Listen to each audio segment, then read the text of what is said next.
ఈ కొద్ది రోజులు ఆంధ్రప్రదేశ్‌లో ఎలక్షన్స్ ఉన్నాయి గదా! యాహ్! మరి ఏ పార్టీ గవర్నమెంట్ ఫార్మ్ చేస్తే బాగుంటది అనుకుంటారు మీరు? యాక్చువల్లీ ఈసారి అయితే టీడీపీ ప్లస్ జనసేన వస్తే కొంచెం బాగుంటది అనుకుంటున్నాం. ఎందుకు టీడీపీ, జనసేన అనుకుంటున్నారు? ఎందుకంటే ఇప్పుడు వైసీపీ చూస్తే కార్పొరేట్ కంపెనీలు గానీ ఏవి లేవు. అంటే ఫ్రీగా పైసలు ఇస్తున్నాడు గానీ జాబ్స్ అయితే ఏం రావట్లేదు. ఆ వాలంటీర్లు ఇచ్చినారు గానీ అవి 10th బేస్ వాళ్ళు చేస్తారు గానీ డిగ్రీ బేస్ వాళ్ళు కష్టం. వాళ్ళ క్వాలిఫికేషన్ సెట్ కాదు.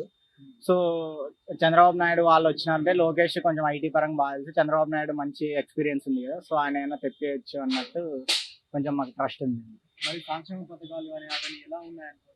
సో మాక్సిమం సంక్షేమ పథకాలు ఏంటంటే ఎవరు వచ్చినా సేమ్ ఇస్తారు. డిఫరెంట్ ఏముండదు. ఇప్పుడు పెన్షన్స్ అయినా ఫీజు రింబర్స్మెంట్ అయినా ఎవరైనా ఒకటే ఉంటుంది. ఇంతకు ముందు ఏంటంటే టీడీపీ వాళ్ళు ఉన్నప్పుడు ఫీజు రింబర్స్మెంట్ గవర్నమెంట్కి కాలేజ్కి మధ్యలో ఉండేది. ఒకవేళ పడకపోయినా స్టూడెంట్స్ని అడిగేటోళ్ళు కాదు. ఇప్పుడు స్టూడెంట్స్కి గవర్నమెంట్ మధ్యలో ఉంది. పడకపోతే స్టూడెంట్స్ని అడుగుతున్నారు కాలేజ్ వాళ్ళు. వాళ్ళని కొంచెం ఇబ్బంది పడుతున్నారు స్టూడెంట్స్ కూడా టైం పడకపోతే అట్లా. సో ఇప్పుడు ఏమంటున్నారు అంటే అంటే కావాలని టార్గెట్ చేస్తున్నారు. జగన్ ఒక్కరే నేను ఒక్కనే ఒక వైపు ఓకే. అంటున్నారు. సో మిగతా పార్టీలన్నీ ఒక సైడ్ అంటున్నారు. మరి ఈ సెంటిమెంట్ డైలాగ్ ఏ మేర వర్కౌట్ అవుతుంది? సో సెంటిమెంట్ అయితే మామూలుగా మాక్సిమం వర్కౌట్ అవుతుంది. ఒక్కడే ఒక్కడే అప్పటి నుంచి ఒక్కడే ఉన్నాడు.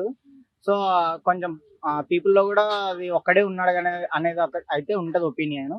సో వీళ్ళకి కూడా తెలుసు. అంటే ఒక్కడు లాస్ట్ టైం 150 పైన వచ్చినాయి సీట్లు.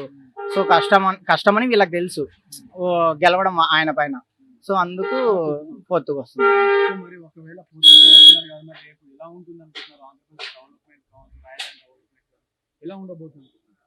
ఒకసారి గెలిస్తే తెలుస్తుంది అంత నుంచి అయితే ఇప్పుడు వాళ్ళ సైడ్ అయితే కొంచెం బాగానే ఉంటది అని ఆలోచిస్తున్నాము. సో చంద్రబాబు నాయుడు గారు 2047 విజన్తో వెళ్తున్నారు. ఈ ఎలక్షన్ లో హైదరాబాద్ మాదిరిగా డెవలప్మెంట్ చేస్తారని నమ్ముతున్నారా? సో అనుకుంటున్నాం.